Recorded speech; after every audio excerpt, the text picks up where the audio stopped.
Chers amis, bonjour. J'aimerais vous présenter Pierre-Antoine Donnet. Alors, Pierre-Antoine, le Club des Vigilants est très honoré de vous recevoir pour sa matinale de rentrée.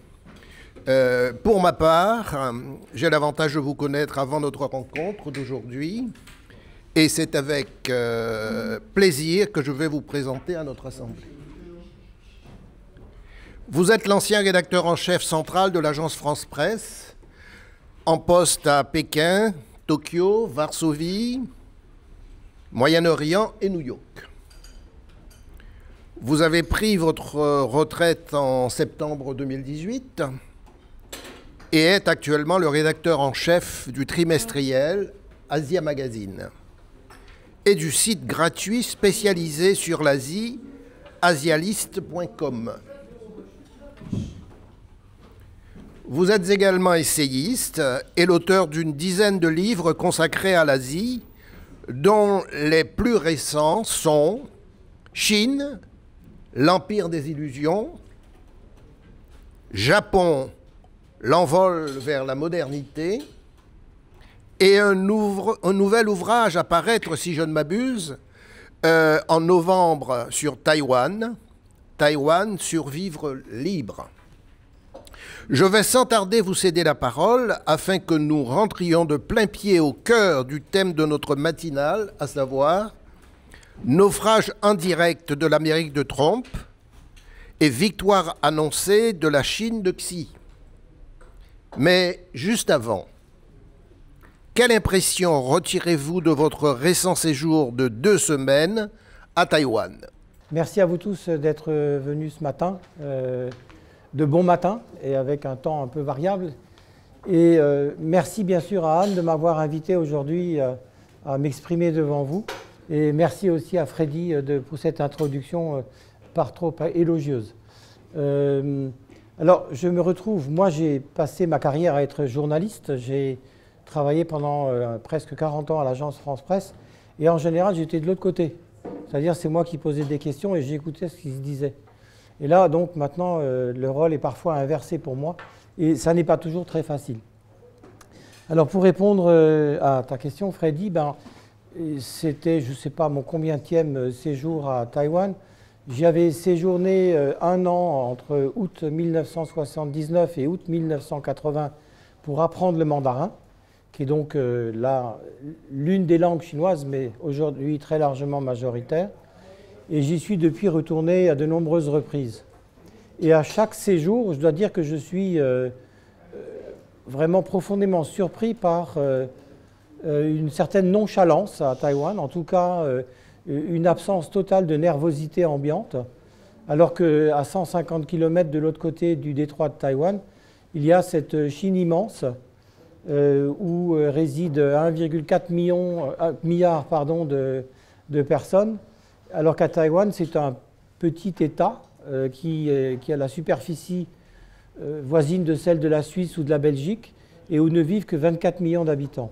Donc on voit là un titan face à un petit confetti sur une carte planétaire.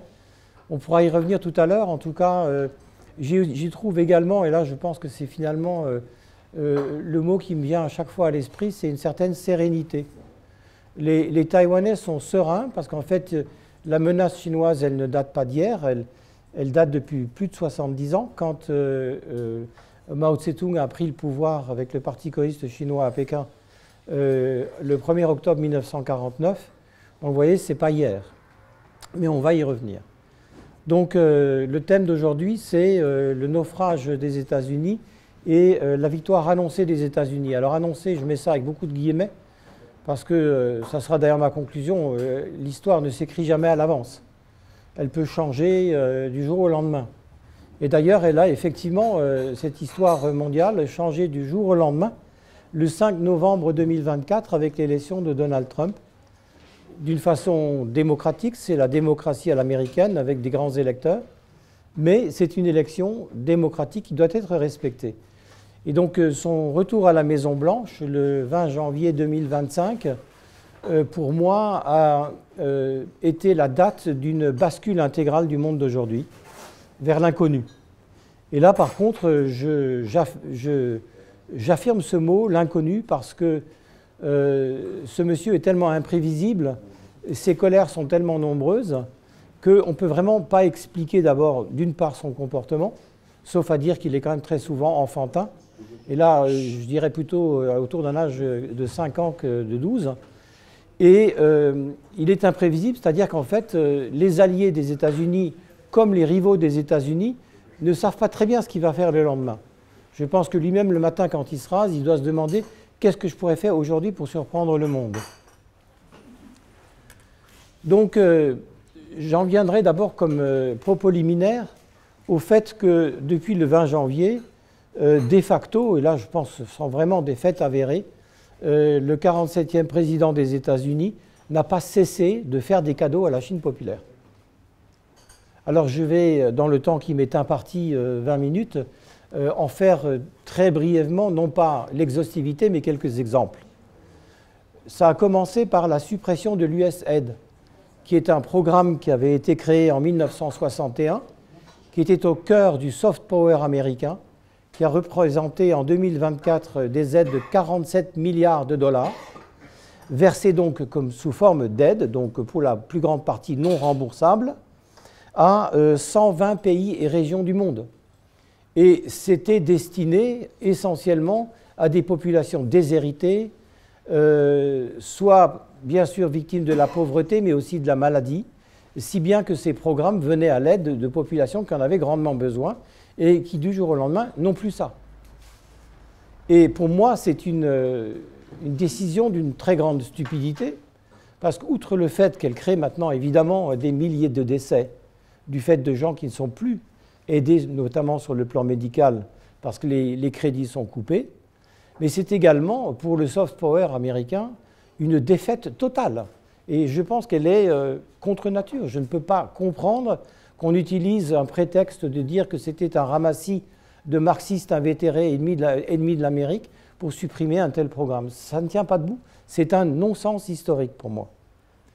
Ensuite, il y a eu autre chose qui, là aussi, pour moi, est non seulement contre-productif, mais insensé, qui a été la fin des crédits à la VOA, la Voice of America, à Radio Free Europe, Radio Free Asia, qui étaient écoutés par des millions et des millions de personnes qui, dans des pays totalitaires, n'avaient pour s'informer que ça, et qui aujourd'hui ne l'ont plus. Donc, outre le fait que là aussi c'est une grande défaite pour le soft power américain, c'est finalement en quelque sorte se tirer une balle dans le pied. Et surtout, c'est mettre un terme à une information qui certes était américaine, mais pas que, qui donnait une version complètement différente à des populations qui n'ont dans l'oreille que la propagande qu'on leur sert comme une soupe tous les jours. Ensuite, autre décision, mais qui pour moi aussi relève d'une stupidité totale, c'est la fermeture des crédits aux 2 seules agences américaines de lutte contre la désinformation. La première a été annoncée dès février par l'un des alliés de Donald Trump de l'époque, je veux parler du président de Tesla, et qui lui aussi a dénoncé un grand complot marxiste, etc., pour dire qu'il fallait absolument supprimer tout ça, parce que c'était un repère de vipères qui s'en prenait à l'Amérique. Voilà le premier point. Alors le deuxième point, et qui là aussi ne peut pas laisser s'en surprendre, sinon beaucoup plus, c'est l'alignement de facto de Donald Trump avec les exigences de Vladimir Poutine. Certes, il a annoncé hier, en marge de l'Assemblée générale des Nations unies, qu'il pensait que l'Ukraine pourrait peut-être récupérer tous les territoires conquis par l'agresseur russe, voire même plus, a-t-il dit. Mais que valent ces paroles quand on l'a entendu dire, lorsqu'il a, le 28 février, donné la leçon au président ukrainien Zelensky au bureau ovale en disant « c'est vous le responsable de la guerre ». On marchait sur les pieds. Je pense que devant toutes les caméras du monde, dire des inepties pareilles, avec son vice-président Jill Evans qui a appuyé sur la cicatrice pour bien dire que le fautif c'était Zelensky, on n'en revenait pas. Mais ça n'en est pas resté là, parce que finalement quand on voit aussi le sommet d'Anchorage le 15 août dernier, qui s'est passé en territoire américain. Donc déjà, faire venir l'agresseur Vladimir Poutine en territoire américain pour soi-disant négocier la paix, c'était déjà finalement un cadeau qui lui était donné sur le plan ne serait-ce que protocolaire. Puis ensuite, on a bien vu, il a été tout sourire et il n'y a pas eu de véritable critique publique. Et s'il n'y a pas eu de critique publique, il y en a encore eu moins dans le discours non public, c'est pour moi une quasi-certitude. On l'a vu aussi couper les crédits militaires à l'Ukraine. On l'a vu à un moment donné, et là aussi avec l'aide d'Elon Musk, couper toute la couverture satellitaire dont a beaucoup besoin l'armée ukrainienne pour se défendre contre l'agresseur. Ça aussi, quelle stupidité. Et j'irai même plus loin. À un moment donné, on se demande, est-ce qu'il n'y a pas finalement une sorte de complicité entre Donald Trump et Vladimir Poutine? Alors, il y a eu des anciens membres du KGB qui ont dit, d'ailleurs, avec des faits avérés là aussi, que lors de ces visites dans l'Union soviétique de l'époque, puis ensuite en Russie, il s'est passé des choses qui ne sont pas vraiment très recommandables, qu'on appelle le compromat. C'est-à-dire, vous êtes filmé dans une, pas vous bien sûr, mais voilà, dans une chambre d'hôtel, dans des situations légèrement embarrassantes. Mais je pense qu'il y a pire que ça. Un jour, peut-être, l'histoire nous l'apprendra, on n'en est pas encore là. Donc, complicité et aussi admiration, parce que finalement, quand on voit son comportement, il est clair qu'il voue une sorte d'admiration devant des potentats, des grands tyrans, des gens de pouvoir extrême, comme justement Vladimir Poutine, et aussi, bien sûr, le secrétaire général du Parti communiste chinois, qui a pour nom Xi Jinping. Il n'a de cesse de finalement faire des louanges pour Xi Jinping quand on regarde bien ses discours. C'est un être avec qui je me suis toujours très bien entendu, c'est un grand ami, je veux absolument le revoir. Donc c'est un narratif aussi qui pour moi est quand même plus que surprenant. Alors est-ce que c'est simplement un retard mental? J'en sais rien, mais peut-être c'est beaucoup plus. Et c'est là aussi où on peut s'interroger. Et j'en viens maintenant à une autre partie de ce que je voulais vous dire ce matin, c'est que finalement, dans tous ces cadeaux, je pense que jamais le secrétaire général du Parti communiste chinois n'aurait rêvé d'un tel bouleversement dans le monde d'aujourd'hui. Jamais il n'aurait pu espérer à tel point de voir le 47e président américain se comporter comme il le fait. Pour lui, finalement, aujourd'hui, le mieux c'est d'attendre, parce que chaque jour qui passe, il y a un cadeau de plus. Alors évidemment, il est très, très intelligent. Il ne faut surtout pas sous-estimer Xi Jinping. Il n'a pas cette brutalité qu'affiche Poutine. Il n'a pas non plus ces pulsions, comment dirais-je, de conquête affichée. Lui, il est raisonné, calme, manipulateur. Il a ses objectifs. Il les tient depuis qu'il est au pouvoir, depuis 2012. Et j'en parlerai tout à l'heure.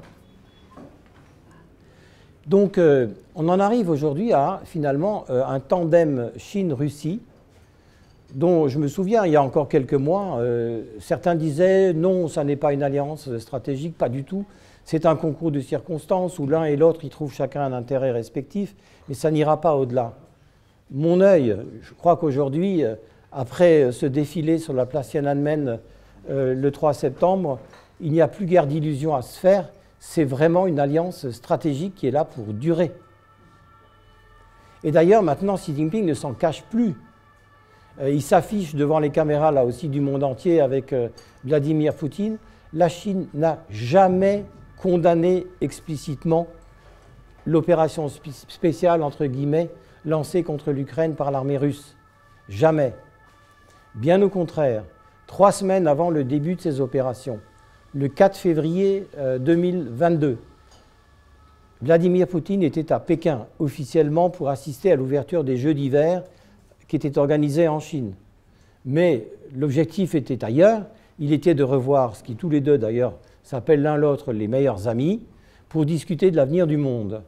Et après 4 heures de discussion, il y a eu un communiqué commun qui est donc l'affirmation publique de ce qui était dit, de dire désormais la coopération entre la Chine et la Russie est sans limite. Je pense que tout est dit quand on dit qu'une coopération est sans limite. Ça veut dire qu'implicitement, le domaine militaire aussi. Jamais ça a été démenti d'ailleurs, ça, bien au contraire. Alors, bon, craignant les sanctions occidentales, la Chine communiste a pris soin de dissimuler autant que faire se peut l'aide qu'elle apporte à la Russie. Les États-Unis ont dit à moult reprises que sans l'aide chinoise, la guerre aujourd'hui n'existerait plus et la Russie aurait perdu. Est-ce que c'est vrai ou pas? C'est difficile de l'affirmer, mais en tout cas, il est clair que l'assistance est économique d'abord, avec des achats notamment d'hydrocarbures à des prix cassés. Elle est sur le plan diplomatique parce que Vladimir Poutine existe sur la scène internationale, en particulier du fait de l'aide qui lui est apportée par la Chine, et de moult autres manières, y compris dans le domaine militaire, où il est maintenant franchement de notoriété publique que la Chine exporte des quantités de semi-conducteurs qui sont la partie essentielle pour tout ce qui est missiles, etc. De même que des technologies qui ont servi par exemple aux drones iraniens Shahed, qui sont de conception chinoise. L'aide, elle est là. Elle est là pour durer et mon sentiment est que cette alliance donc, entre la Chine et la Russie bouleverse totalement l'équilibre géopolitique du monde tel qu'il est aujourd'hui et pour très longtemps. Alors, je vais bientôt en terminer pour parler des conséquences. Les conséquences, là aussi, ça ferait l'objet d'une conférence qui pourrait durer 3 heures. Mais en 5 minutes, je dirais simplement que pour les alliés des États-Unis, c'est la confiance qui est perdue. Et en Asie, c'est le maître mot de tout, la confiance. Avec le Japon, par exemple, avec les Japonais, si vous n'arrivez pas à bâtir une confiance, vous aurez des sourires, mais rien derrière. Et cette confiance, quand on voit ce comportement de l'administration américaine, elle est bien sûr brisée parce que, encore une fois, il y a eu tellement de décisions d'une stupidité totale.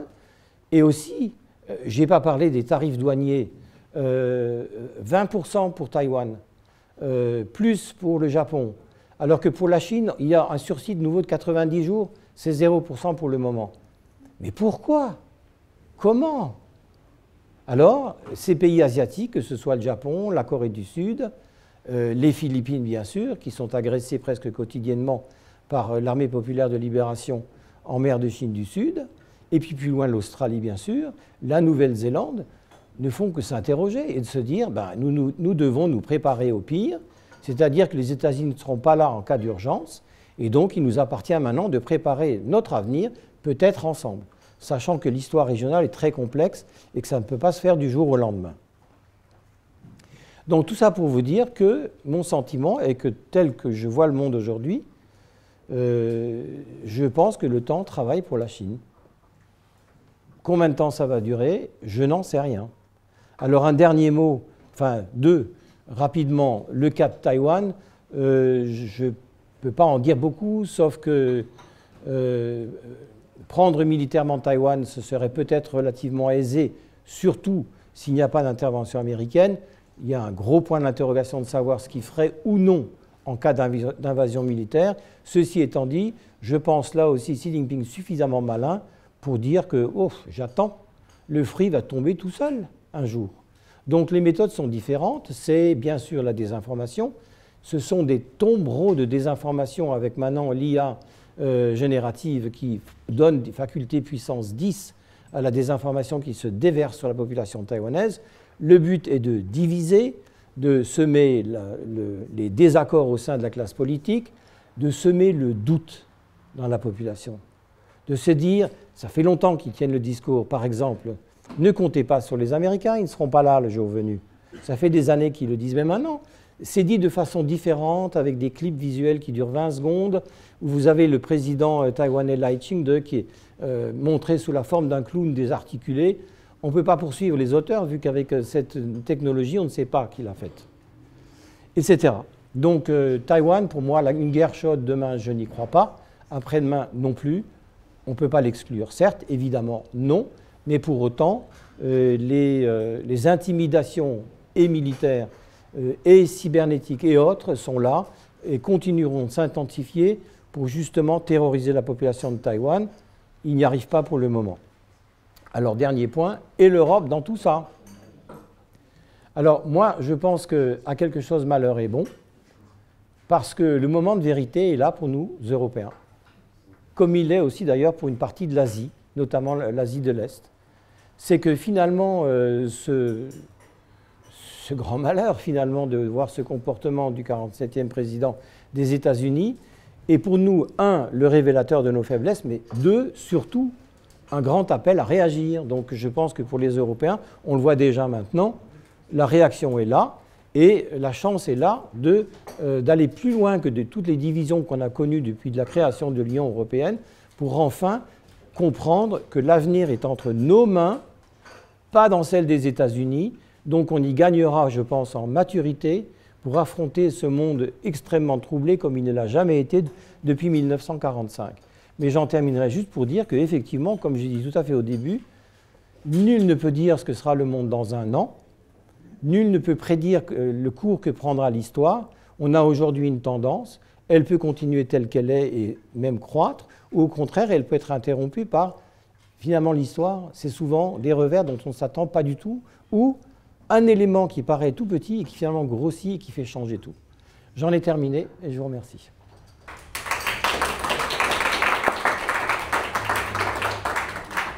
Bonjour, merci pour votre intervention.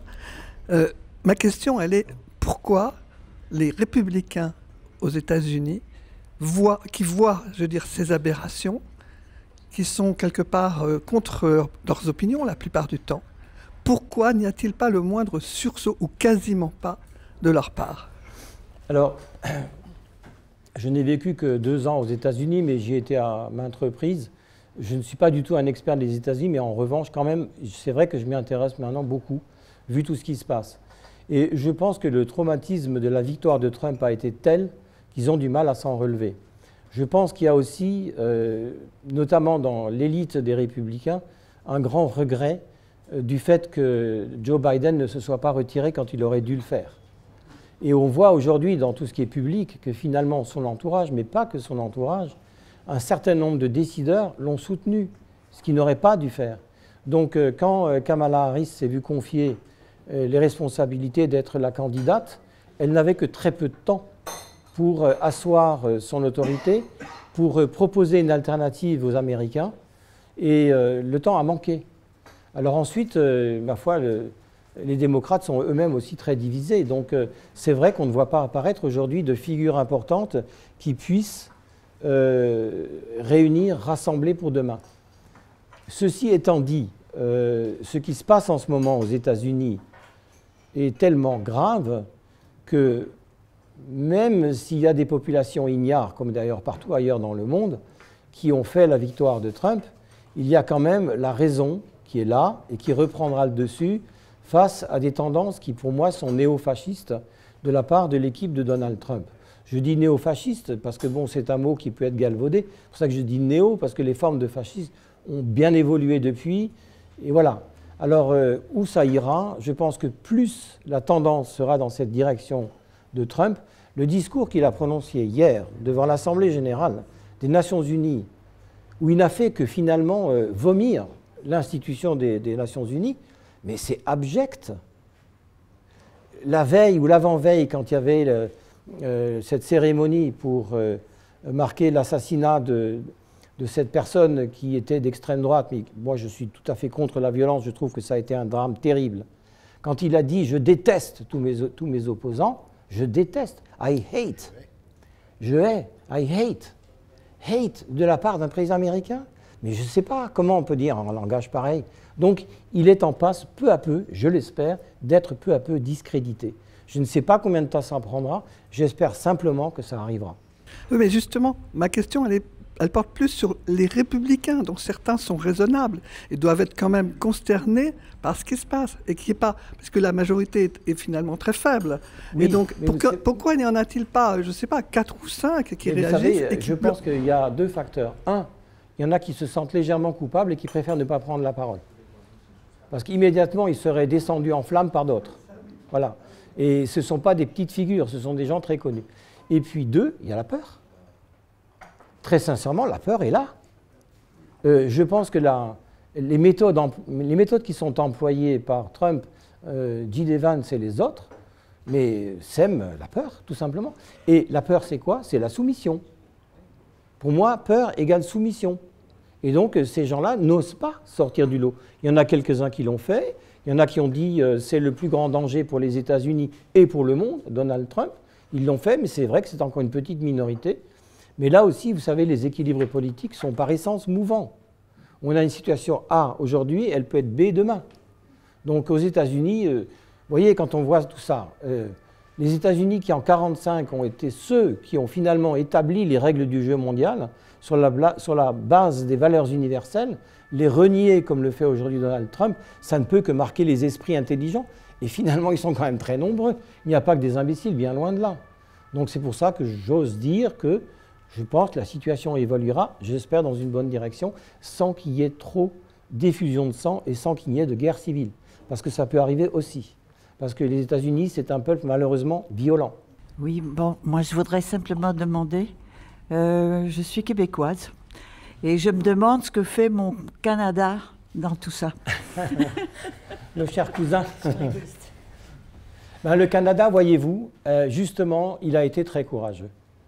Ce Premier ministre, dont on peut dire, pique-pendre peut-être aussi, nul n'est parfait, il y a toujours une part d'ombre chez quiconque, il a quand même pris le taureau par les cornes et il a osé résister à Donald Trump. Il a dit « Nous autres Canadiens, vous verrez qui nous sommes ». C'est en résumé ce qu'il a dit. Et finalement, il se fait respecter, y compris par Trump. Parce que finalement, pour lui, il n'y a que le langage de la force qui marche, et donc y compris verbal. Donc je ne peux pas en dire grand-chose, j'aime beaucoup le Canada. J'y ai pas été souvent, mais vraiment, j'aime bien ce pays. Et je vois cette réaction qui a été dite, alors qu'il y a beaucoup de non-dits ailleurs. On parlait des non-dits dans les rangs des conservateurs aux États-Unis. Les chancelleries en Asie ne peuvent pas exprimer ce désespoir qui, quelque part, quand même les ronge. Parce qu'il y a la raison d'État, il y a le discours officiel. Donc ce discours officiel doit être respecté, au risque sinon d'ailleurs d'alimenter la colère de Donald Trump. Donc leur ligne est finalement très prudente. Mais je peux vous dire que par derrière, pour ce que je sais de ce qui se passe dans certaines chancelleries, il y a effectivement un sentiment de grande urgence. J'y ai répondu que partiellement, hein, mais je ne connais pas assez le Canada. Mais j'aimerais bien aller magasiner là-bas.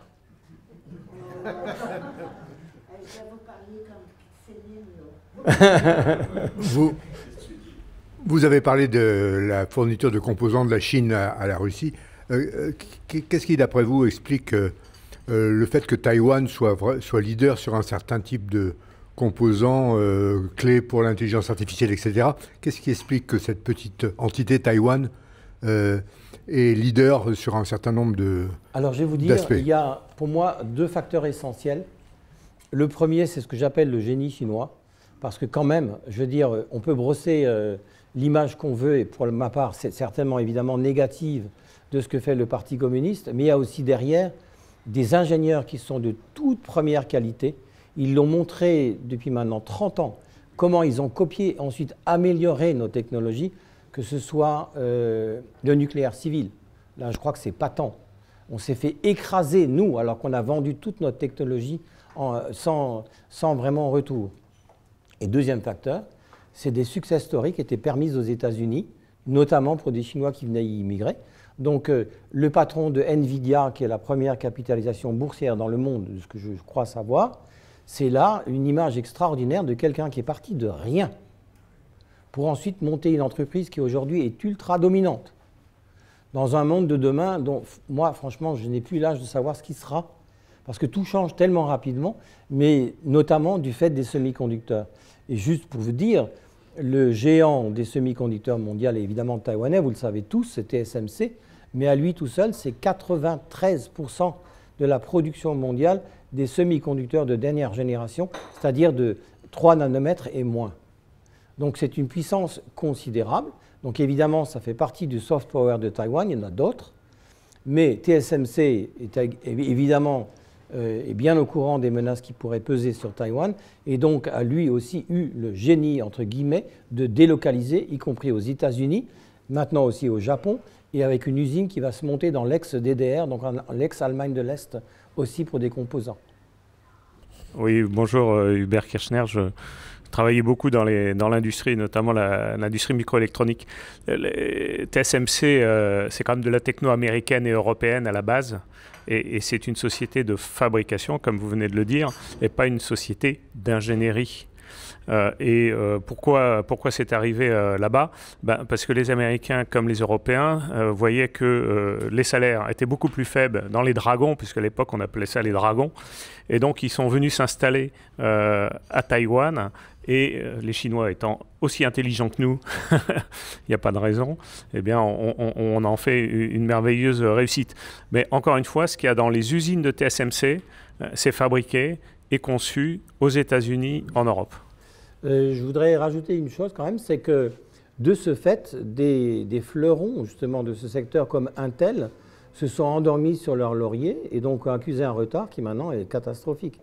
Parce que l'innovation ne s'arrête pas par essence. Et donc TSMC, avec aussi maintenant Samsung.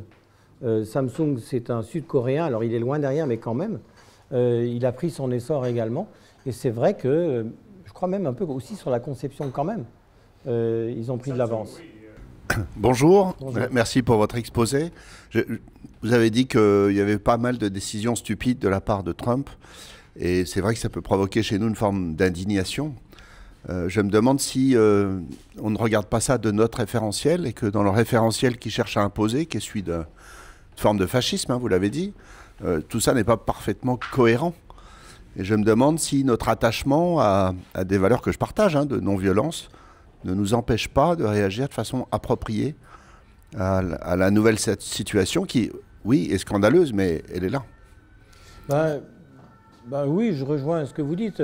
L'un des exemples les plus frappants a été le voyage en Europe de Jill Evans, quand il a fait les leçons aux Européens en disant vous êtes tous sauf des États démocratiques, en citant des exemples qui, là aussi, étaient assez surprenants. Je pense que Jill Evans, certainement, lui, effectivement, a un langage très construit, il a des idées très précises, il a l'âge où il peut rester en place longtemps, où il peut éventuellement succéder à Donald Trump. Et donc, c'est quelqu'un de très érudit, en plus, ce que n'est pas Donald Trump quand même. Donc, l'un vient compléter l'autre. La construction mentale de Donald Trump, j'avoue qu'honnêtement, elle m'échappe. Je crois qu'il faut être au moins psychologue, voire psychiatre, pour essayer d'appréhender son comportement. Parce que quand même, il y a des moments où on s'interroge gravement sur sa santé mentale. Mais ça n'oblige pas, je veux dire, ça n'enlève rien au fait que lui aussi a une certaine forme de génie, parce que il a épousé l'électorat américain d'une façon assez extraordinaire. Le jour où il a levé le poing, quand la balle lui a éraflé une oreille, il avait gagné l'élection. Donc c'est un homme de théâtre et qui sait bien manipuler. Ça, c'est indéniable. Maintenant, pour le reste, quand même, le langage de la force, du plus fort, ne marche plus dans le monde d'aujourd'hui. Je parle des consciences collectives, non pas des décisionnaires. Les États-Unis ont très longtemps payé les erreurs qu'ils ont faites, par exemple, au Vietnam ou l'enlisement en Afghanistan. Ça leur colle à la peau encore. Ça sert au narratif des adversaires des États-Unis, notamment les Chinois, qui eux disent « nous sommes une puissance de paix ». Évidemment, mon œil. Voilà. Donc maintenant, quelle méthode employer? Bien sûr, pas la violence, je crois que vous-même vous l'avez dit, mais en même temps, une réaction européenne forte, je pense qu'elle s'impose, parce que là aussi, il n'y a que les rapports de force qui peuvent marcher. Bonjour, merci pour vos propos. Je reviens sur les Nations Unies. Ne croyez-vous pas qu'on assiste à, je dirais, à une perte d'influence des Nations Unies, et notamment avec le secrétaire général actuel?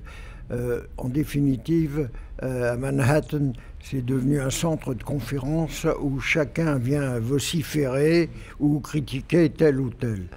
Et ne croyez-vous pas que dans un avenir plus ou moins proche, on devra considérer une réévaluation et une réorganisation des Nations Unies pour que cet organisme qui représente des dépenses absolument phénoménales puisse réellement jouer un rôle dans une politique mondiale qui est complètement anarchique. Oui, oui.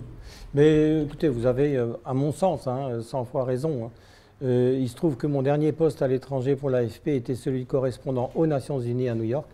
Et donc je me rappelle de ces réunions du Conseil de sécurité où on était là, à porte fermée, à attendre que quelqu'un sorte pour essayer d'extorquer une phrase. C'était pathétique, dans la mesure où finalement ça ne sert strictement à rien. Le résultat au bout du compte, c'est zéro. C'est le machin, voilà. Alors, ceci étant dit, tout de même, il faut quand même bien essayer de réglementer l'ordre mondial d'une façon ou d'une autre. Donc, vous savez, l'indignation, elle était la mienne quand j'ai vu le secrétaire général aller en Russie lors de je ne sais plus quel sommet régional. Pour moi, mais vraiment, c'est une indignité totale. Aller finalement baiser les pieds de l'agresseur tel qu'il l'a fait, en toute conscience. Il n'y allait pas par hasard. Je veux dire, ce n'est pas un idiot. Donc c'était une démonstration, effectivement, finalement, plus que de l'inefficacité des Nations Unies. Mais alors maintenant, il faut quand même en rester au fait que sans règles mondiales, cette planète va à volo. C'est déjà un peu le cas aujourd'hui, donc il faut trouver effectivement une façon de s'entendre dans un monde qui est tellement troublé aujourd'hui que ce ne sera pas demain, mais effectivement, il appartient... Vous savez, le monde démocratique, vous le savez comme moi, c'est certainement mieux d'ailleurs, que les démocraties, elles aussi, sont chancelantes, un peu partout. Elles le sont à des degrés divers, mais finalement, bon, il se trouve que mon fils, à un moment donné, a travaillé pour une grande banque américaine, et il était logé un jour à San Francisco dans un hôtel de luxe. Et en descendant, il m'a dit, juste de l'autre côté de la rue, il y avait des gens qui étaient drogués, qui avaient passé la nuit là. Vous avez maintenant du fentanyl partout, vous avez des dizaines et des dizaines de milliers de morts chaque année. Cette société est vérolée, mais franchement, de l'intérieur. Et ce rêve américain n'existe plus. Donc c'est à nous de comprendre que justement, comme vous le dites, il faut réfléchir ensemble à quel sera le monde de demain. Alors moi, j'ai mes propres opinions en pensant que, bien sûr, les idées communistes sont mortes depuis déjà pas mal de temps, mais je pense aussi que le capitalisme est arrivé à certaines limites et qui donc, à mon sens, hein, il faut savoir, nous tous, quand je dis nous tous, je ne suis qu'une poussière, mais l'ensemble de la communauté intéressée trouve un nouveau mode de développement, avec des règles. Vous annoncez la victoire donc, de la Chine. Est-ce que quand même, il n'y aurait pas des bonnes idées chinoises dont nous pourrions nous inspirer pour la France ou pour l'Europe? Parce que vous faites un diagnostic, mais en termes de prospective, oui. Est-ce que vous auriez des idées? Alors d'abord, quand j'ai dit annoncer, c'était entre guillemets. J'ai bien pris soin de dire annoncer parce que, encore une fois, où va la Chine? Honnêtement, je ne songerai jamais à dire ce que sera la Chine dans 10 ans. Jamais. Parce que c'est très peu prévisible. Mais en revanche, on a à prendre déjà la valeur travail, ça c'est clair, qui pour nous, je pense, a malheureusement pas mal disparu. Donc à la réapprendre plutôt. Parce que là, ça a fait quand même, en l'espace de 30 ans, la seconde économie du monde. Quand Deng Xiaoping avait lancé son slogan « Enrichissez-vous », quelques années après la fin de la révolution culturelle, immédiatement les Chinois se sont mis au travail et de façon sérieuse. Les gens travaillent, ils gagnent leur vie. Ils ne sont pas assistés. Il y a très peu de couverture sociale, il n'y a pratiquement pas de système de retraite. Voilà. Ceci étant dit, pour moi, la Chine n'est pas un modèle, ça je vous le dis vraiment, que ce soit sur le plan social, évidemment sur le plan idéologique et politique. Il y a eu des erreurs très graves. L'économie chinoise, je n'ai pas eu le temps d'en parler, elle n'est pas en lambeaux, bien sûr que non, mais elle est dans un état quand même très sérieux que la Chine n'a pas connu depuis 1978. Donc ça fait un moment quand même. Parce que le chiffre officiel de la croissance du PIB est autour de 5%. Le chiffre réel est sans doute la moitié, c'est-à-dire 2,5%. Ce qui peut vous paraître beaucoup. Mais pour la Chine, c'est terrible. Parce que ça engendre notamment le chômage. Alors le chômage a des conséquences sociales, mais dévastatrices, dans la mesure où pour une bonne partie de ces chômeurs, c'est la tranche d'âge 18-24 ans. Là, c'est pareil, le dernier chiffre officiel, c'était à 3 ans, c'était 24,5%. La réalité, c'est pratiquement le double, je pense, de tout ce que j'entends, ce que je vois, etc. Ça veut dire que ces jeunes, notamment ceux qui sortent des universités, ne trouvent pas de travail. Ils sont finalement, en fin de compte, obligés de prendre un scooter pour faire du Uber Eats 14 heures par jour pour un salaire de misère. Ben, ces jeunes-là se disent « Attendez, mais non, c'est pas ce qu'on m'avait dit, moi. Je ne m'y retrouve pas du tout. Ce que je comptais avoir, c'est un boulot à la mesure de ce que j'ai appris. J'ai investi des années de ma jeunesse pour ça. 1. 2, j'attendais un salaire qui puisse me permettre d'aider mes parents et mes grands-parents. Je n'ai rien. Donc, le ressort est cassé. Donc, tout ça pour vous dire que Vous savez, la planification, par exemple, c'est le propre des systèmes totalitaires, c'était celui de l'Union soviétique, c'est celui de la Chine. Ça tue l'innovation. Ça ne veut pas dire qu'il n'y en a pas, parce que bien sûr, encore une fois, les ingénieurs chinois sont de très grande qualité. Aujourd'hui, de nouveau, Xi Jinping dit le secteur privé est important, alors qu'il a cherché à l'écraser au prix de la stabilité politique, parce qu'il se rend compte que là, l'économie est vraiment dans une impasse.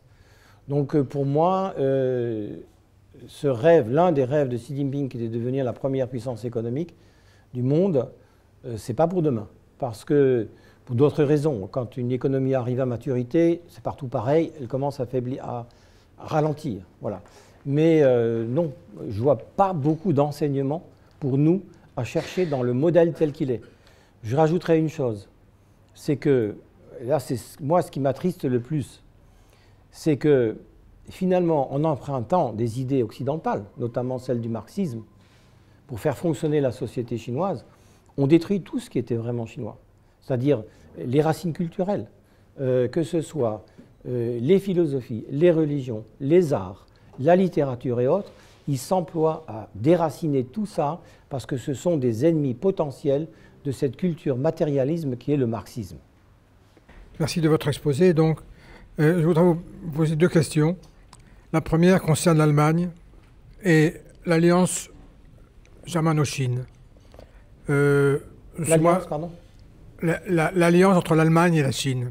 Je suis moins spécialiste que vous de la Chine, mais je sais que dans le Lotus bleu, Tintin se promène dans la rue de Shanghai et il y a une affiche. Cette affiche est une publicité pour une ampoule. C'est une ampoule Siemens. Ah oui. Et par ailleurs, en prenant le taxi à Pékin, le chauffeur de taxi, je sais bien que c'est son sondage ce qu'il vaut, mais m'a fait l'éloge de l'Allemagne. Et par ailleurs, en visitant le palais d'été, le guide nous apprend que les Français et les Anglais ont pillé le palais d'été, mais que l'empereur d'Allemagne a offert une Mercedes. Donc, il y a un lien, ça va au-delà d'anecdotes, puisque le maglev, ce qui est un fleuron de la technologie allemande, a été fait à Shanghai avant d'être fait à Hambourg. Le maglev, il faut préciser, c'est le train à sustentation magnétique. Oui. Donc, quand elle veut réagir contre la Chine, éventuellement, l'Europe n'est pas paralysée par l'Allemagne, je crois. Qu'est-ce que vous en pensez? Alors, je vais vous répondre d'une façon peut-être qui ne correspond pas tout à fait à votre question, mais quand on regarde l'histoire de l'Asie, et en particulier celle du Japon et de la Chine, ils ont commencé par apprendre énormément de nous. Pour l'Allemagne, par exemple, le Japon s'en est servi pour sa constitution après la guerre. Mais bien avant déjà, le Japon, qui était finalement le premier État véritablement constitué en Asie, s'est beaucoup inspiré de l'Allemagne. Ça a été pareil pour la Chine. Donc il y a aujourd'hui d'ailleurs une dystopie qui est assez étonnante, mais qui perdure, c'est qu'eux en savent infiniment plus de nous que nous n'en savons d'eux. Et c'est aussi une recette de la réussite finalement. Parce qu'en s'inspirant justement de tout ce qui a été, selon eux, le meilleur de ce que nous pouvions faire, ils ont réussi, où là, curieusement, aujourd'hui, nous commençons à être en échec.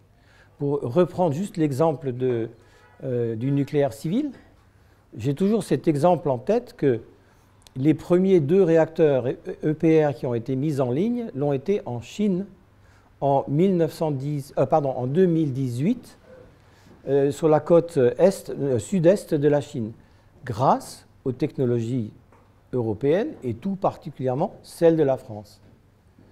Eux, ils maîtrisent la totalité de la filière aujourd'hui, c'est-à-dire la conception, la fabrication, la mise en ligne, puis maintenant aussi bien sûr l'exportation. Alors que Flamanville a été le contre-exemple, où on a vu que même pour des soudures, on n'avait plus les ingénieurs capables de les faire correctement. Juste une partie qui explique tous les délais qu'on a vus pour Flamanville et surtout les surcoûts. Donc, comme vous, moi, Tintin était l'une de mes lectures sur ma table de chevet. J'adore toujours les bandes dessinées de Tintin. Et le Lotus bleu est pour moi effectivement l'un des meilleurs. Il y a aussi Tintin au Tibet. Et sachez qu'il y a même une version en langue tibétaine qui a été imprimée par la veuve d'Hergé quand elle a exposé des œuvres de son mari au sommet du toit de l'Arche de la Défense dans le cadre d'une exposition qui était sur le Tibet. Et pour info, Pierre-Antoine a aussi commis un livre sur le Tibet. Oui. Oui, je m'interroge sur l'éléphant dans le couloir, à savoir les problématiques liées au réchauffement climatique et liées aussi à l'attrition des énergies fossiles. Il semblerait qu'à l'horizon 2050, les pays producteurs produisent 2 fois moins qu'aujourd'hui. Est-ce qu'il n'y a pas une conséquence mécanique de cette contraction qui fait que tout le monde a l'air de se stresser, c'est pas le mot, mais se rigidifier et que ça va bouleverser les rapports de force. Est-ce qu'il y a une perspective là-dedans? En tout cas, je peux vous dire que là, c'est un domaine où la Chine réalise des avancées assez considérables. Ce serait malhonnête de ne pas le dire. Donc, parce que, bon, je pense que vous le savez tous, la Chine représente un peu plus de 30% des gaz à effet de serre, des émissions de gaz à effet de serre dans le monde. Donc, c'est le premier, entre guillemets, pollueur mondial.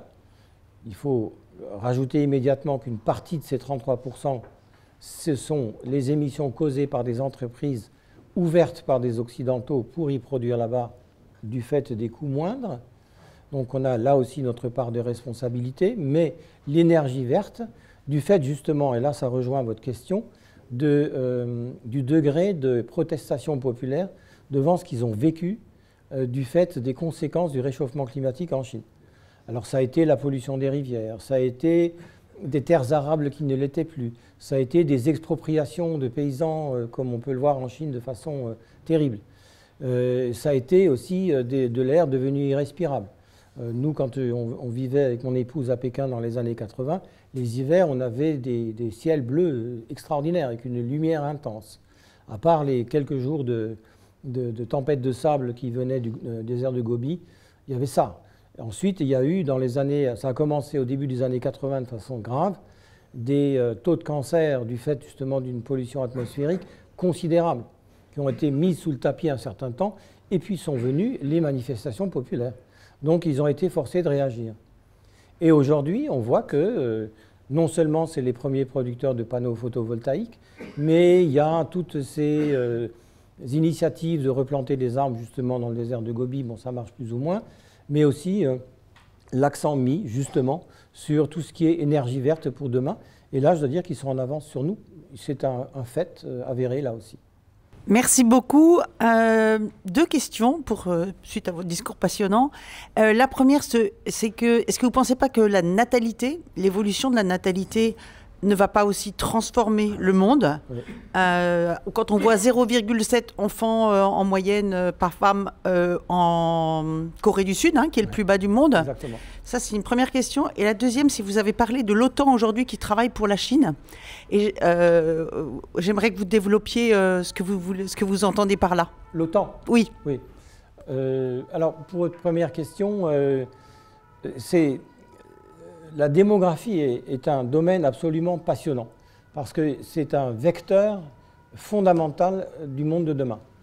Alors l'exercice est compliqué, mais on peut le faire en tout cas sur les prochaines décennies et c'est là où on voit qu'effectivement la Corée du Sud, le Japon, Taïwan et la République populaire de Chine sont touchés de façon dramatique par un taux de natalité qui dégringole.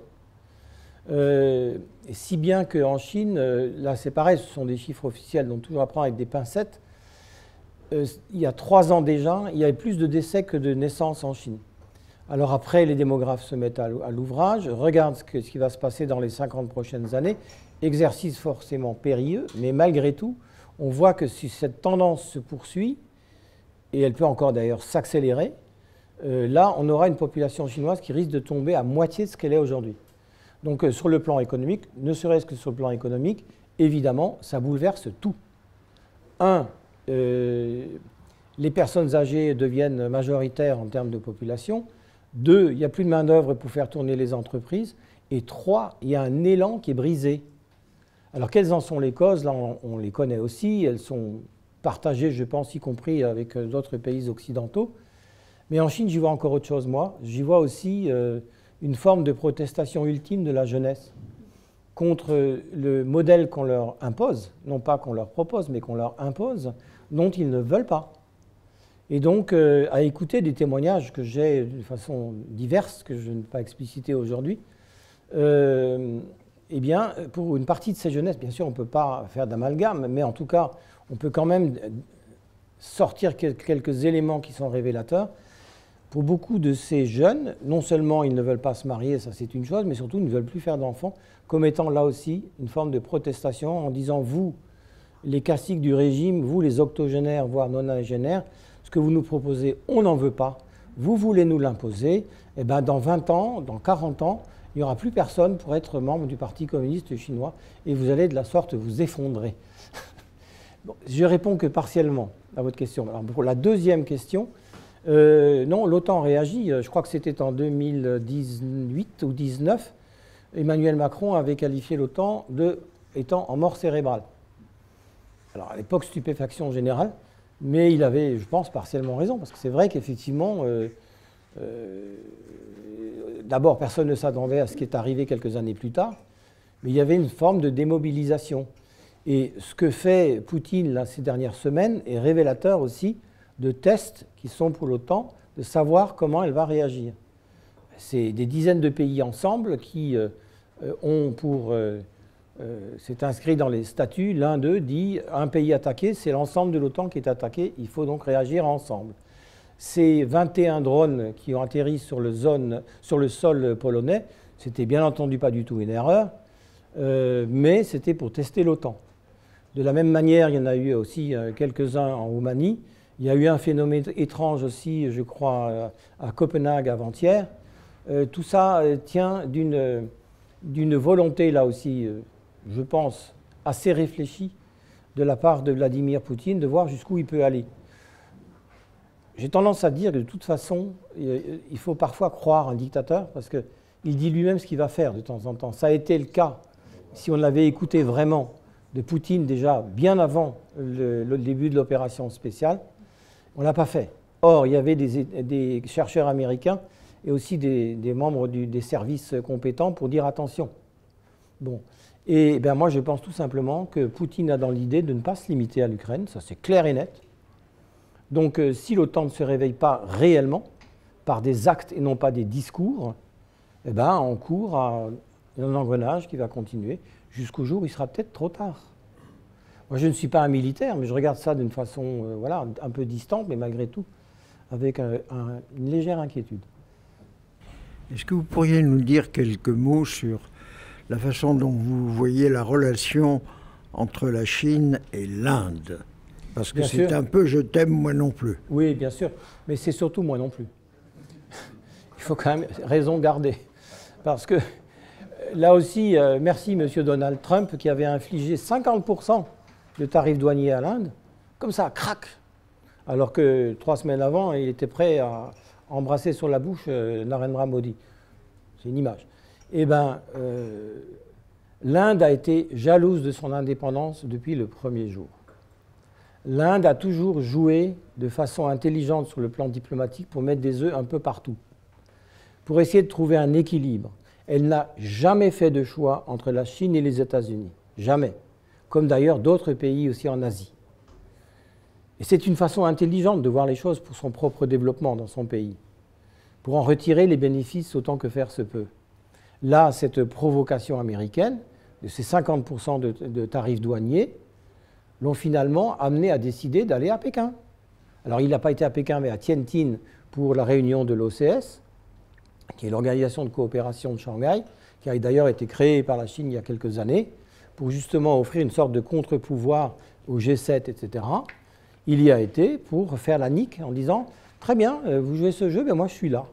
Et donc on l'a vu, en compagnie sur des photos qui resteront quand même assez historiques, je pense, de Vladimir Poutine et Xi Jinping, tous les trois comme larrons en foire. Alors on peut se dire, ça y est, l'amour retrouvé. Bien sûr que non. C'est simplement un jeu politique et diplomatique pour bien montrer où sont les limites. Et si elles sont franchies de façon durable, ma foi, le choix qui restera sera la Chine un jour. Parce que si le côté aventuriste des États-Unis continue tel quel, pour beaucoup de pays en Asie, il ne restera plus comme seul choix que la Chine. C'est-à-dire au moins s'en accommoder, sans pour autant faire une alliance. Et s'en accommoder, c'est déjà un gain considérable pour la diplomatie de Pékin.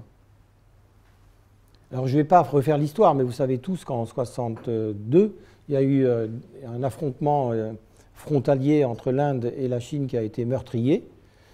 Il y en a eu d'autres depuis, dont les derniers remontent à il n'y a pas très longtemps. Ils ont été beaucoup moins meurtriers, il y a eu moins de sang versé. Mais ce sont les deux grandes puissances en Asie, aussi bien sur le plan de la démographie que sur le plan aussi de l'économie. L'Inde est une démocratie, entre guillemets, qui fonctionne à sa façon, mais qui représente un potentiel considérable, avec beaucoup d'entraves locales qui tiennent à leur culture, qui est très riche, très diverse, mais parfois aussi qui s'affrontent entre eux, quoi.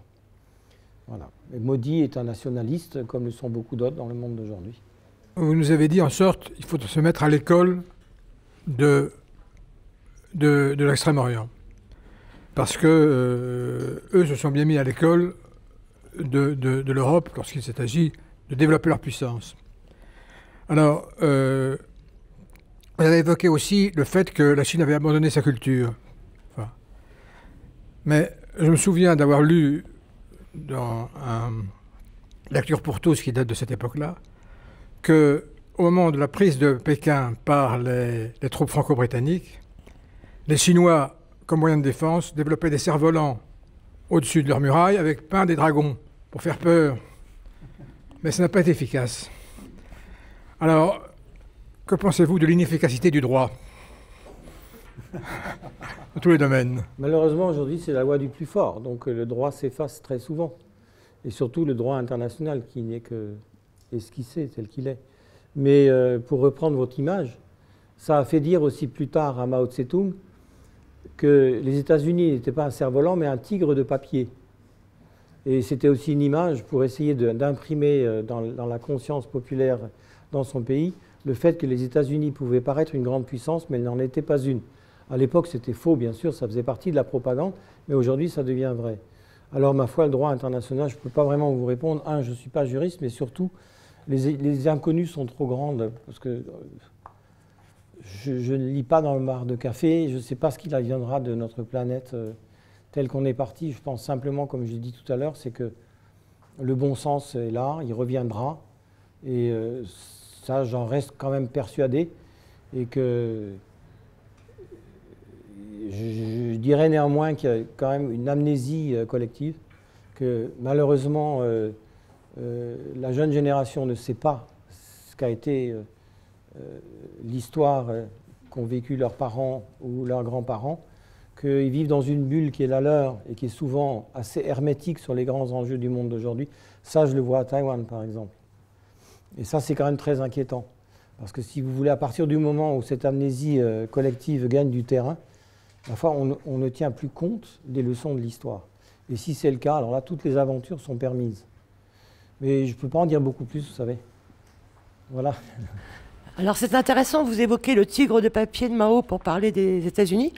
Et récemment, hier, avant-hier, enfin ce matin, à l'aube, dans la nuit, je ne sais plus, Trump a traité la Russie de tigre de papier et a décidé de soutenir, enfin, a l'air de décider de faire un revirement total de position et soutenir l'Ukraine. Qu'est-ce que vous en pensez? Il m'est difficile de prendre au sérieux toutes ces déclarations, tout simplement. Parce qu'elles sont comme ça un jour, elles sont le lendemain l'opposé. Donc très bien, il a dit ça aujourd'hui. Ce n'est pas la première fois d'ailleurs qu'il tient un discours après avoir rencontré Zelensky. Après l'histoire du bureau ovale, il l'a rencontré à plusieurs reprises. Et à chaque fois, on l'a senti un peu ébranlé par ce qu'a pu lui dire Zelensky.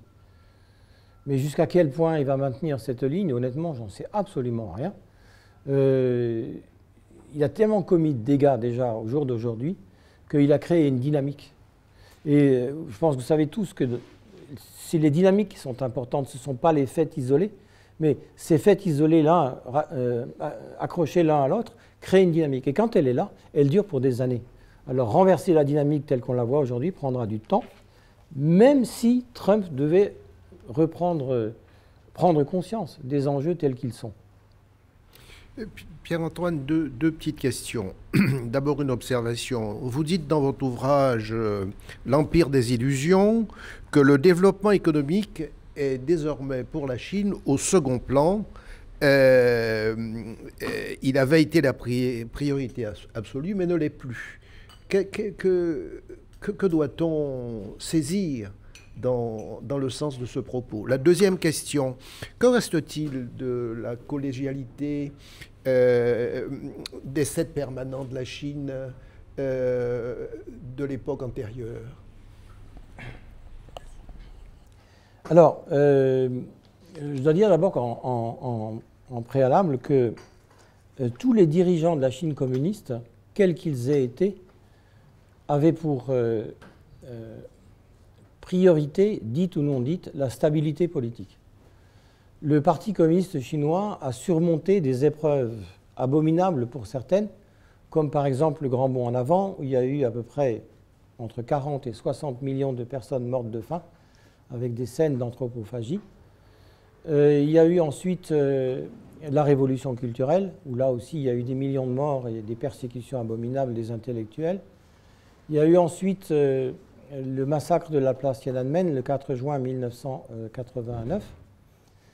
Et toutes ces épreuves, la Chine les a surmontées et le régime à sa tête. Pourquoi? C'est parce que la priorité à la stabilité politique a toujours été bien présente. Alors simplement, pour Deng Xiaoping, elle était passée au second rang, parce qu'il pensait que l'urgence absolue pour la Chine était de sortir de la pauvreté, de se développer et d'exister sur la scène internationale. À l'époque, la Chine n'était rien. C'était des immensités de par sa géographie, mais un nain sur le plan économique et surtout des populations pour leur très large majorité qui vivaient dans la pauvreté parfois extrême.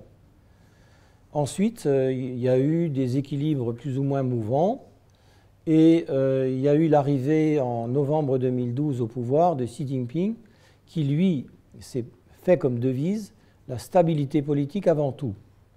Parce qu'en bon dictateur, il s'est dit « je vais, moi, représenter l'ensemble des organes de décision de la Chine populaire ». Et donc, il est devenu non seulement secrétaire général du Parti communiste chinois, mais aussi président de la République, à vie d'ailleurs, parce qu'il a fait modifier la Constitution pour pouvoir l'être. Et enfin, troisième fonction finalement la plus importante, il est président de la Commission militaire centrale. Il s'est efforcé tout au long de son mandat, qui continue aujourd'hui, d'éliminer les uns après les autres tous les adversaires déclarés et pour certains non déclarés, dont il sentait qu'ils pouvaient le devenir. Il a utilisé pour ça divers moyens, mais le plus intelligent finalement a été la lutte contre la corruption. La corruption est endémique en Chine depuis des siècles et des siècles. Elle était évidemment considérable quand il y avait le Kuomintang, le parti nationaliste au pouvoir, après la création de la première République de Chine en 1912. Donc, en utilisant ce levier, il a fait le ménage. Et pour lui, donc, cette stabilité politique était aussi la garantie pour lui de pouvoir rester le numéro 1 qui entend rester dans l'histoire. Je pense que pour Xi Jinping aujourd'hui, son objectif est de rester dans l'histoire de son pays, voire de l'histoire du monde, comme étant celui qui a non seulement gardé l'équilibre de la Chine telle qu'elle est, mais qui aura aussi réunifié la Chine en s'accaparant Taïwan, de gré ou de force. Alors maintenant, pour ce qui est de l'instrument de la décision collective, quand Mao Tse-tung est mort en 1976 et que la bande des 4 a été jugée, eh bien, on en a tiré les leçons. Et donc, le régime communiste s'est dit que pour garantir sa pérennité, il fallait quand même prendre des décisions ensemble pour justement éviter des erreurs que peut commettre quelqu'un qui est seul à les prendre. Et donc, il y a eu la mise en place de ce qui s'appelle la commission permanente du bureau politique du comité central du Parti communiste chinois, c'est un peu long, mais c'est comme ça, qui se résume aujourd'hui à 7 personnes. Donc ces 7 personnes sont censées se réunir, en général, ça n'est jamais dit, ni la date, ni bien sûr la teneur de leurs entretiens. Ce sont eux qui, ensemble, prennent les grandes décisions stratégiques pour la Chine de demain. Celui qui commande, c'est Xi Jinping. Donc, on peut dire que cette direction collective, qu'avait d'ailleurs mis en place Deng Xiaoping à l'époque, n'existe plus. Alors, ce qu'on voit, et ça c'est très clair, c'est qu'évidemment, chez les, entre guillemets, sages du régime, notamment les anciens, ils savent que c'est aussi la porte ouverte à une catastrophe. Il y a eu plusieurs décisions de Xi Jinping qui ont été très malheureuses et qui ont d'ailleurs précipité l'économie vers le plongeon qu'elle connaît aujourd'hui. Alors, il y a eu, en juin dernier, une réunion du bureau politique où il y a eu de façon officielle des déclarations qui ont été faites. Cette réunion a été bien sûr présidée par Xi Jinping, qui était donc bien là pour écouter, et non seulement écouter, mais pour orienter les débats, pour dire qu'il fallait maintenant en revenir à des décisions collectives. Alors, le grand naïf que je suis s'est dit « Ah, peut-être que ça va changer ». Eh bien non, bien sûr que non. À vrai dire, en analysant tout ce qui s'est passé depuis, et à écouter aussi tout ce que je peux entendre, c'était aussi une façon pour Xi Jinping de faire sortir les esprits un peu néfastes qu'il fallait éliminer, comme l'avait fait Mao Tse-tung pendant un autre mouvement politique à l'époque qui s'appelait celui des sans-fleurs. Que sans-fleurs s'épanouissent pour que le débat apporte quelque chose à la destinée de notre pays. Xi Jinping est là, il est plus puissant que jamais. Oui, je reviens sur le début de votre propos sur USAID. Moi, ce qui m'a choqué, c'est que USAID, bien sûr, fournisse de l'argent pour plein de causes, mais dans beaucoup de pays, c'était quand même la CIA qui alimentait et qui finançait les futurs présidents, surtout dans les pays pauvres. Et c'est ça que je ne comprends pas dans ces décisions. C'est remplacé par quoi ? Ce sera les services culturels. Enfin, comment les États-Unis font de l'intelligence aujourd'hui si USAID, qui était quand même une source d'intelligence, n'est plus là? Mais vous savez, justement, mais ça se double aussi de ce que j'avais ébauché, qui est de dire que l'administration Trump, sous décision de Donald Trump lui-même, a éliminé les deux agences, les deux seules fédérales, pour lutter contre la désinformation. Et je me souviens, quand la première a été démembrée, mais il y a eu des expressions de joie écrites en Iran, à Pékin, à Moscou, en saluant enfin une décision généreuse. Mais c'est se tirer une balle dans le pied. Donc, vous avez raison. Évidemment, la CIA existe depuis très longtemps. On sait ce qu'elle fait. D'ailleurs, à tel point qu'aujourd'hui encore, le produit de régime renversé par les services américains comme Pinochet et autres, ils en portent encore aujourd'hui ce bilan qui est très lourd dont se sert l'adversaire. Mais moi non plus, je ne comprends pas. Simplement, si vous voulez, ça part de... Et même de la part de J.D. Vance, pourquoi avoir fait ça, lui qui, pour moi, semble intelligent? Parce que c'est contre nature. Je veux dire, c'est s'exposer. La désinformation aujourd'hui, c'est l'arme, pour moi, la plus efficace pour modifier les consciences.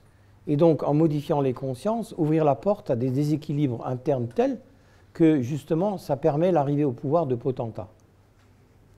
C'est la seule réponse que je peux vous donner. Hein. Je suis moi-même confondu en... J'aurais bien aimé que vous nous disiez, en imaginant qu'on fasse de la prospective, parce que je suis prospectiviste par exemple, qu'est-ce que vous me conseilleriez comme point à observer plus particulièrement pour comprendre le duel et la victoire ou pas de l'un ou de l'autre entre la Chine et les USA? Moi je pense qu'il y a deux éléments majeurs qui vont ou non se matérialiser. C'est une construction européenne qui enfin avance à grands pas. Et je ne pense pas qu'on puisse faire l'économie d'une défense européenne. Alors je sais que l'idée d'un parapluie nucléaire français fait couler beaucoup d'encre, mais ça n'est qu'un des aspects. Parce que finalement, on voit, pour reparler de l'Allemagne, que l'Allemagne, qui effectivement était le premier partenaire commercial de la Chine en Europe, de très loin, qui était très ouvert au commerce avec la Chine, le chancelier actuel a bien compris les enjeux. Et c'est lui qui, justement, a pris la décision de réarmer l'Allemagne à très grande vitesse, malgré comment dirais-je, la faiblesse de sa majorité actuelle. Bon.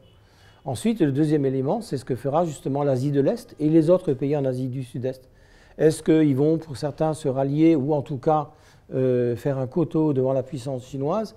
Ou au contraire, est-ce qu'ils vont justement transgresser ces différends historiques, comme celui entre la Corée du Sud et le Japon, pour ensemble comprendre que le grand patron américain n'étant plus vraiment là aujourd'hui, dont on ne sait pas ce qui sera demain, il est temps aussi de prendre en main nos propres destinées.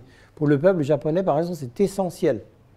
Ce grand patron américain leur a permis d'éviter les grands débats intérieurs qui n'ont jamais eu, par exemple, sur la culpabilité de l'armée japonaise et au sommet de leur empereur dans la Seconde Guerre mondiale et avant dans les atrocités commises dans la péninsule coréenne et en Chine. Ce débat n'a jamais vraiment existé.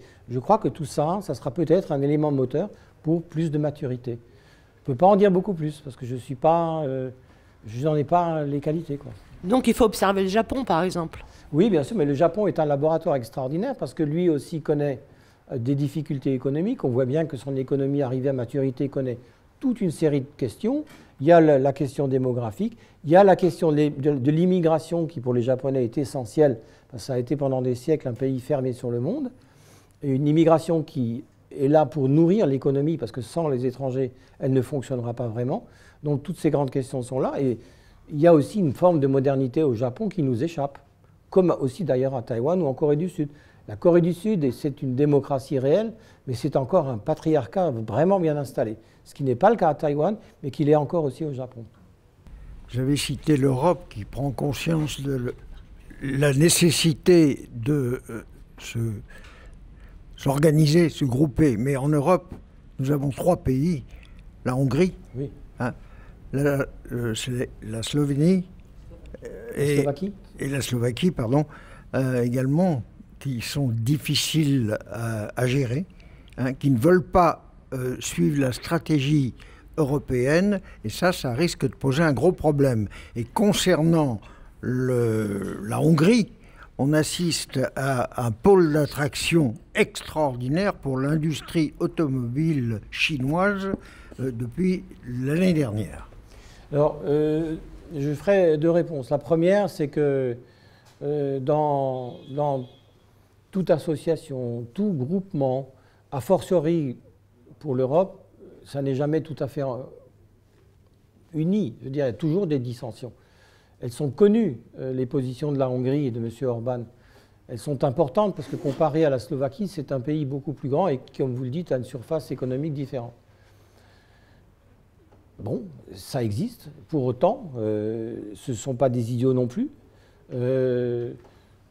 Madame Meloni, qui est plutôt à la droite de la droite, est une personne très intelligente. Elle sait, elle sent bien ce qu'est le monde d'aujourd'hui. Elle sent bien aussi les équilibres qui eux aussi changent. Elle n'a jamais pris de position vraiment extrême dans tout ce débat-là. Eh bien, il faut vivre avec, tout simplement. Et pour moi, ça n'est pas du tout obérer l'avenir que d'avoir ces dissensions internes qui existent, qui sont là depuis d'ailleurs fort longtemps. Alors, votre deuxième question, excusez-moi, c'était... Ah oui, dites-moi. L'industrie automobile chinoise alors, là aussi, qui si vous voulez, s'implante oui, alors je vais vous dire, en Hongrie l'industrie automobile chinoise.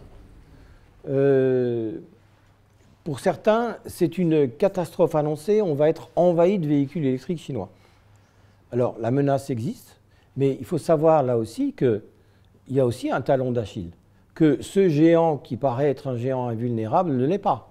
Parce qu'il y a une surproduction extraordinaire de dizaines et de dizaines de producteurs, de fabricants de véhicules électriques en Chine qui se livrent une concurrence à mort sur les prix qui fait qu'en ce moment, il y en a plein qui sont en train de fermer leurs portes parce qu'ils ne sont plus viables.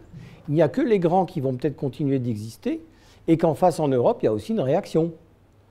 C'est vrai qu'on voit des BYD, Build Your Dream, construisez vos rêves. C'est beau, hein?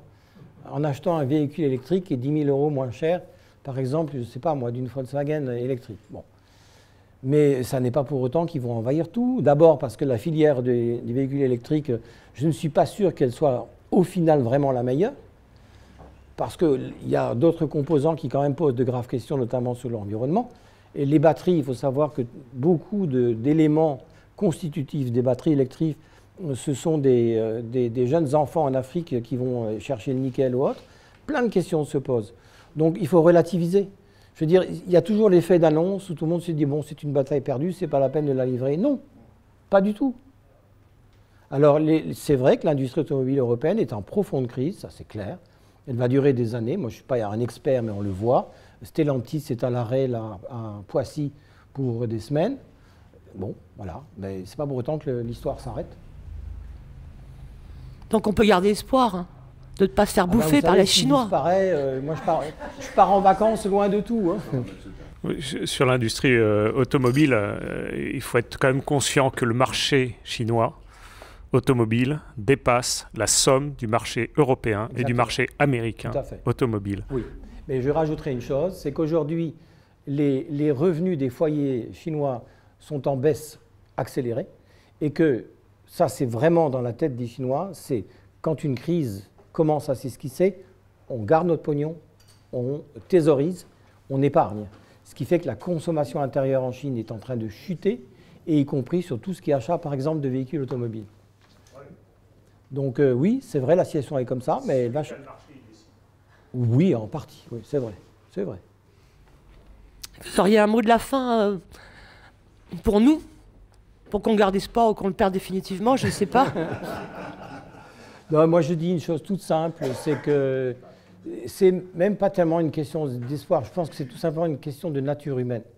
La nature humaine a besoin de liberté fondamentale et que dans la Chine d'aujourd'hui, où tout n'est plus finalement que consommation, où les débats sont interdits, où la spiritualité même est combattue, ça ne peut pas durer tel quel, tout simplement. Alors je ne vais pas dire que le régime va tomber demain, évidemment que non.